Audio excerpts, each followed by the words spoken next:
Hello student, कैसे हैं? हम उम्मीद करते हैं कि आप अच्छे ही होंगे। चलिए आज हम चर्चा करेंगे 2018 में पूछे गए कुल ऑब्जेक्टिव प्रश्नों का। जैसे कि यहाँ से हम देखेंगे अब तक 2011 से लेकर 2017 तक हमने 14, 12, 15, 18 ऑब्जेक्टिव देखा था। लेकिन अब से जो भी ऑब्जेक्टिव होगा यहाँ से 40 और 100 के रूप में होगा। थोड़ा सा क्लास लंबा होगा, थोड़ा सा आज का थोड़ा सा ऑब्जेक्टिव देखेंगे लंबा होगा, लेकिन याद रखेंगे कि अब जो भी ऑब्जेक्टिव आपके सामने देखने को मिलेगा ये निश्चित है कि 80% ऑब्जेक्टिव आपको 2024 में पूछे जाने वाले एग्जाम में देखने को मिल जाएगा। तो चलिए आज हम चर्चा करेंगे आप लोग के सामने हमारे YouTube channel Brain Station R पर। तो चलिए एक बार देखते हैं कि 2018 में कुल 40 ऑब्जेक्टिव पूछे गए, जो हम पूरे 40 ऑब्जेक्टिव का आज हम एक एक करके याद करेंगे। और हम उम्मीद करते हैं कि कॉपी कलम लेकर बैठेंगे। जैसे मैं प्रश्न करूंगा, अगर आपको उस प्रश्न का उत्तर याद है तो या मन में रिपीट कीजिए या उस कॉपी में लिख लीजिए और फिर मिलाने का प्रयास करेंगे कि आपको कितनी ऑब्जेक्टिव अभी तक पूर्ण रूप से याद है। तो चलिए हम चर्चा करते हैं एक एक करके ऑब्जेक्टिव पर।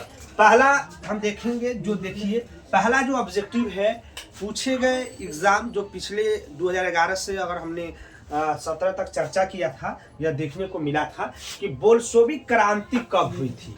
बताइए तो बोल्शेविक क्रांति कब हुई थी और कहां पर हुई थी, बताने का प्रयास कीजिए। बोल्शेविक क्रांति जो है याद रखेंगे नवंबर 1917 में हुई थी। बोल्शेविक क्रांति कब हुई थी? नवंबर 1917 में हुई थी। और कहां पर हुई थी बताने का प्रयास करेंगे कि बोल्शेविक क्रांति कहां पर हुई थी। दूसरा प्रश्न, हिंद चीन पहुंचने वाले प्रथम व्यापारी कौन थे? हिंद चीन पहुंचने वाले प्रथम व्यापारी कौन थे? बताइए तो हिंद चीन पहुंचने वाले प्रथम व्यापारी कौन थे? तो याद रखेंगे पुर्तगाली थे। कौन थे? पुर्तगाली थे।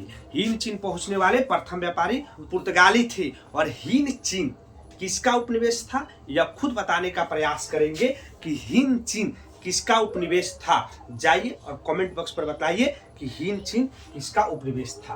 3 नंबर प्रश्न देखेंगे। 3 नंबर प्रश्न आपके सामने देखने को मिला है कि असहयोग आंदोलन का प्रस्ताव कांग्रेस के किस अधिवेशन में पारित हुआ था। 3 नंबर प्रश्न देखेंगे कि असहयोग आंदोलन का प्रस्ताव कांग्रेस के किस अधिवेशन में देखने को मिला था। याद रखेंगे दिसंबर 1920 के नागपुर अधिवेशन में। दिसंबर 1920 ईस्वी में जो नागपुर अधिवेशन हुआ था उसमें असहयोग आंदोलन का प्रस्ताव कांग्रेस के द्वारा क्या किए गए थे? पारित किए गए थे। तो याद रखेंगे। चौथा प्रश्न, राष्ट्रीय स्वयंसेवक संघ की स्थापना कब हुई थी? 2012 में पूछा गया प्रश्न है।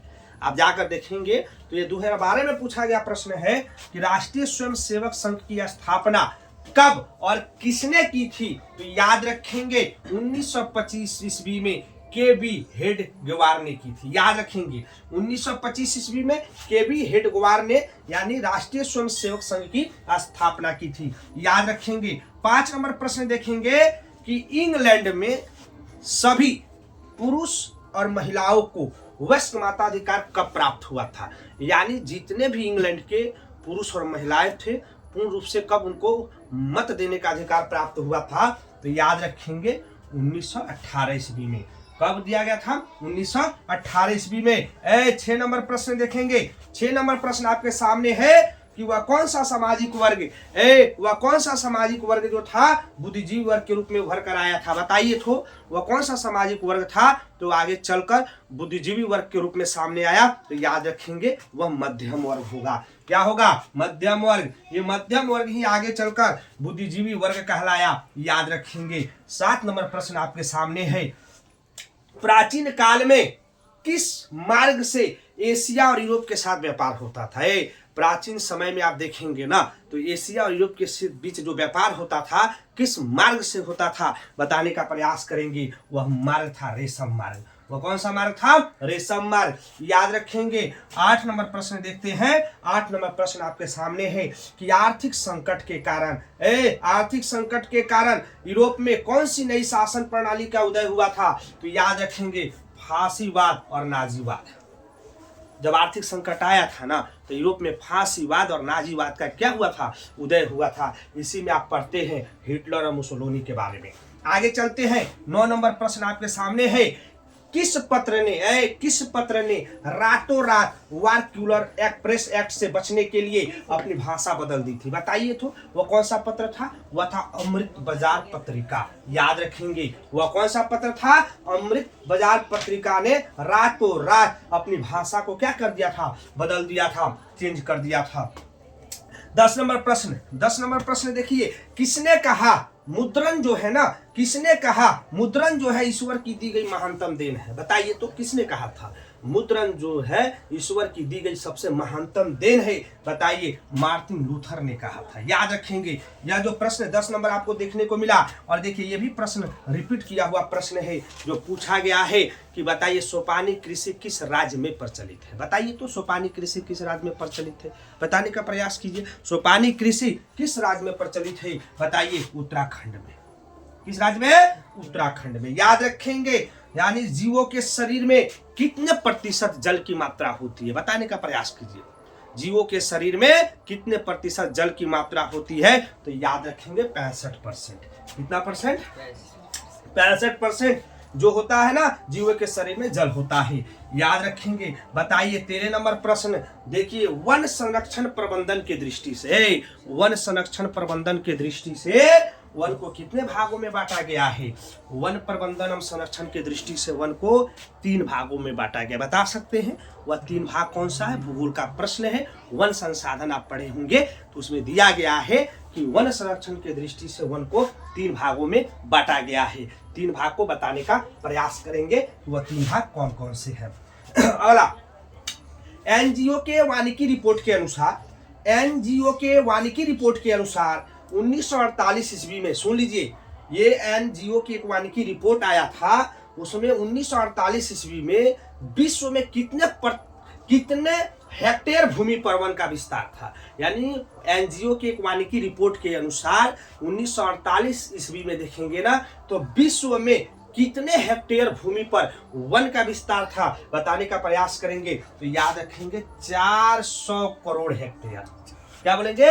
400 करोड़ हेक्टेयर भूमि पर वन का क्या था? विस्तार था। आगे देखते हैं, 1 टन इस्पात बनाने में कितना मैग्नीज लगता है? बताइए तो। 1 टन अगर इस्पात का आप निर्माण करते हैं तो कितना किलोग्राम आपको मैग्नीज लगेगा? याद रखेंगे 10 केजी, 10 किलोग्राम। कितना? 10 किलोग्राम। 16 नंबर प्रश्न देखते हैं, कोयले के अनेक प्रकार होते हैं, लेकिन उत्तम प्रकार का कोयले का नाम क्या है? बताइए, उच्च कोटि का जो कोयला होता है उसको किस नाम से जाना जाता है? तो याद रखेंगे, उसको एंथ्रासाइट के नाम से जाना जाता है। किसके नाम से जाना जाता है? एंथ्रासाइट। एंथ्रासाइट जो है ना, उच्च कोटि का कोयला है, इसमें 90% का कार्बन होता है, ये ऊष्मा अधिक देता है। याद रखेंगे। चलिए देखते हैं, कौन सा जो उपभोग है, कौन सा उद्योग जो है जो उपभोग उद्योग के नाम से जाना जाता है? तो आप जाइए, ऑप्शन में दिया है चीनी उद्योग। उपभोग उद्योग का मतलब होता है जो हम उत्पादन करते हैं स्वयं खाने के लिए, उपभोग करने के लिए, उसको हम कहते हैं उपभोग उद्योग। जो चीनी उद्योग है ऑप्शन में दिया है वह होगा आपका जो उपभोग उद्योग है। 18 नंबर प्रश्न है, सुनिए। 18 नंबर प्रश्न कहता है, भारतीय अंतर्देशीय जलमार्ग प्राधिकरण का गठन किस वर्ष किया गया था? याद रखेंगे 1986 ईस्वी में। भारतीय अंतर्देशीय जलमार्ग प्राधिकरण का गठन कब किया गया था? 1986 ईस्वी में। याद रखेंगे, ये वीवीआई प्रश्न है, ये आज का वीवीआई प्रश्न है, याद रखेंगे। और पूछेगा 10 नंबर, 10 नंबर में पूछता है, पाइराइट किस प्रकार का खनिज है? पाइराइट जो है किस प्रकार का खनिज है? बताएंगे किस प्रकार का खनिज है? याद रखेंगे, ये धात्विक खनिज है, ये धात्विक खनिज है। पाइराइट जो है ये धात्विक खनिज है, इसे मूर्खों का सोना भी कहा जाता है। बताएंगे किस खनिज को मूर्खों का सोना कहा जाता है? बताइए तो, किस खनिज को मूर्खों का सोना कहा जाता है? याद रखेंगे, पाइराइट को मूर्खों का सोना भी कहा जाता है। और 20 नंबर प्रश्न जो आपके सामने है, यह देखेंगे कि 2011 के जनगणना के अनुसार, 2011 के जनगणना के अनुसार बिहार की नगरीय आबादी कितनी है? बताइए, 2011 के अनुसार बिहार की नगरीय आबादी कितनी है? तो याद रखेंगे 11.3%। 11.3%। 3%। अब हम चर्चा करेंगे 21 नंबर प्रश्न का। अभी तक हमने 20 प्रश्न देखा। 20 प्रश्न के बाद अब हम चर्चा करेंगे 21 नंबर प्रश्न का। 21 नंबर प्रश्न देखिए, बार बार पूछा गया, 3 बार पूछा गया है। चौथी बार आपको यहाँ पर अभी देखने को मिला है कि कौन लोकतंत्र में रंग भेद के विरोधी नहीं थे। बताइए तो, कौन लोकतंत्र में रंग भेद के विरोधी नहीं थे? बताइए फटाफट। आपको याद है ना? जेड गुटी। कौन थे? जेड गुटी, याद रखेंगे। कौन लोकतंत्र में रंग भेद के विरोधी नहीं थे? जेड गुटी, याद रखेंगे। ये लगभग 3 बार पूछ चुका है अब तक, हमने देखा। अब तक ये सबसे ज्यादा पूछे गए प्रश्नों में से एक है। 22 नंबर प्रश्न जो आपको देखने को मिलता है कि कहता है कि सांप्रदायिक राजनीति किस धारणा पर आधारित होती है। देखेंगे, सांप्रदायिक राजनीति होती है ना, किस अवधारणा पर आप सांप्रदायिक राजनीति को देखने का प्रयास करते हैं? तो याद रखेंगे, जब एक धर्म दूसरे धर्म से श्रेष्ठ समझे, तो निश्चित है कि वहां पर सांप्रदायिक राजनीति देखने को मिलता है। आगे देखेंगे 23 नंबर प्रश्न, संघ सरकार का उदाहरण है।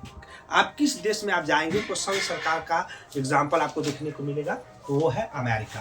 वो क्या है? अमेरिका। याद रखेंगे, संघ सरकार का जो उदाहरण है वह अमेरिका है। 24 नंबर प्रश्न आपके सामने है।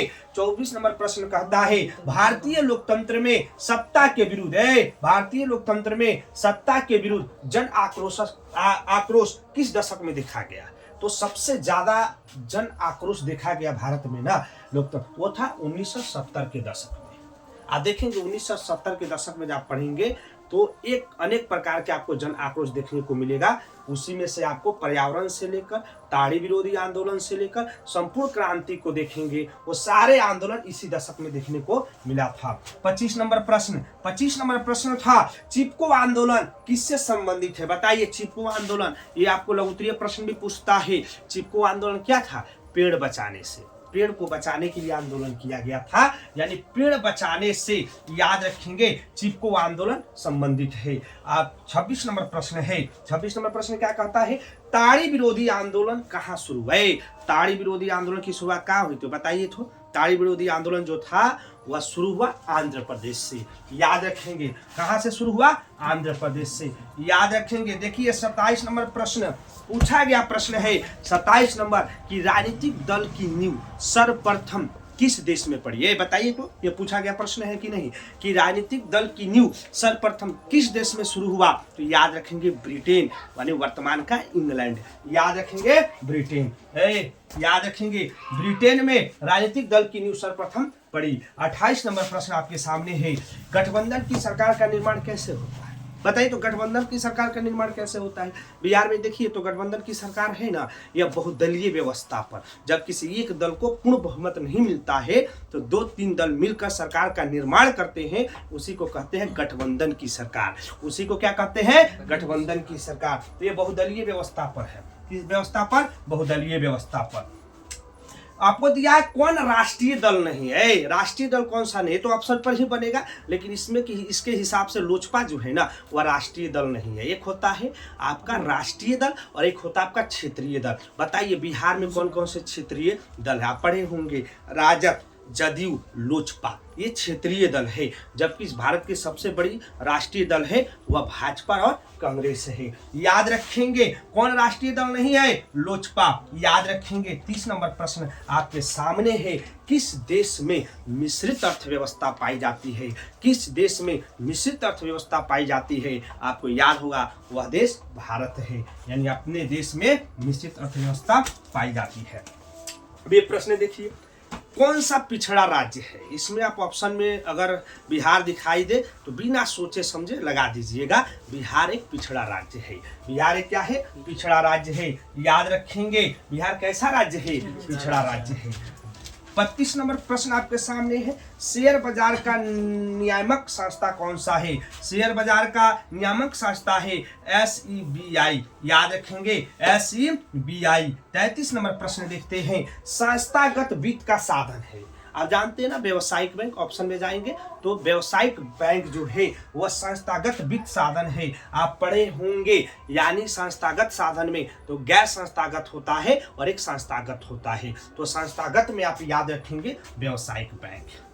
बताइए तो आपको पहले से याद होगा। भारत की वित्तीय राजधानी कौन सी है? बताइए, भारत की वित्तीय राजधानी कौन सी है? भारत की वित्तीय राजधानी मुंबई को कहा जाता है। किसको कहा जाता है? मुंबई को कहा जाता है। याद रखेंगे, भारत का वित्तीय राजधानी मुंबई को कहा जाता है। देखिए, ये भी प्रश्न फिर दोबारा आपको देखने को मिल गया। कौन बीमारू राज्य नहीं है? पिछले भी हमने आपको बतलाया था कि बीमारू राज्य का नाम याद रख लीजिए। ऑप्शन में कर्नाटक जो है वह बीमारू राज्य नहीं है। कर्नाटक जो है बीमारू राज्य नहीं है। वैश्वीकरण का मुख्य अंक कितना है? देखिए, ये भी पूछ चुका है, बार बार रिपीट कर रहा है ना प्रश्न को। तो बताइए, वैश्वीकरण के मुख्य अंक कितने हैं? आप पहले भी पढ़ चुके हैं कि वैश्वीकरण के मुख्य अंक जो है वह 5 है। कितने हैं? 5 है। याद रखेंगे, वैश्वीकरण का मुख्य अंक कितने हैं? 5 है। 37 नंबर प्रश्न आपके सामने है। भारत में उपभोक्ता संरक्षण अधिनियम कब बना था? आप कमेंट बॉक्स में जाइए और इसका जवाब दीजिए। भारत में उपभोक्ता संरक्षण अधिनियम कब बना था? बीबीआई प्रश्न इस साल आएगा ही आएगा, याद रखेंगे। 38 नंबर प्रश्न, आभूषण की शुद्धता का मापन कैसे करेंगे? आभूषण की शुद्धता को मापने के लिए बताइए कौन सा मार्क का प्रयोग किया जाता है? बताइए, कौन सा मार्क का प्रयोग करेंगे? आभूषण खरीदने जाएंगे तो हॉलमार्क का। क्या बोलेंगे? हॉलमार्क का। इसका शुद्धता है। बाढ़ आने का प्रमुख कारण क्या है? तो बाढ़ आने का प्रमुख कारण बहुत सा हो सकता है। आप मान लीजिए आपको अधिक वर्षा हो जाएगा, तटबंध टूट जाएगा, नदियों में अवसाद जमा हो जाएगा। सबसे प्रमुख अगर कारण पूछेगा तो नदियों में अवसाद का जो जमा होता है वह बाढ़ आने का प्रमुख कारण माना जाता है। याद रखेंगे, अधिक बारिश से भी बाढ़ आता है। अगर इस तरह से दे दे तो ऑप्शन ए भी लगा दीजिएगा, लेकिन अगर प्रमुख कारण दे तो नदियों में अवसाद का जमाव ही बाढ़ आने का प्रमुख कारण है। 40 नंबर प्रश्न है। 40 नंबर प्रश्न बताइए, भूकंप प्रभावित क्षेत्र में मकान कैसा होना चाहिए? जब हम भूकंप प्रभावित क्षेत्र में रह रहे हैं तो मकान का बनावट कैसा होना चाहिए? तो याद रखेंगे, ऑप्शन आपको दिया है आयताकार। कैसा होना चाहिए? आयताकार। तो ये आज का हम देखेंगे 2018 में पूछे गए 40 प्रश्न थे। इसको रिवीजन करते रहेंगे। अगली बार जब हम मिलेंगे तो 2019 के ऑब्जेक्टिव प्रश्नों के साथ मिलेंगे। आज के लिए इतना ही। धन्यवाद। जय हिंद।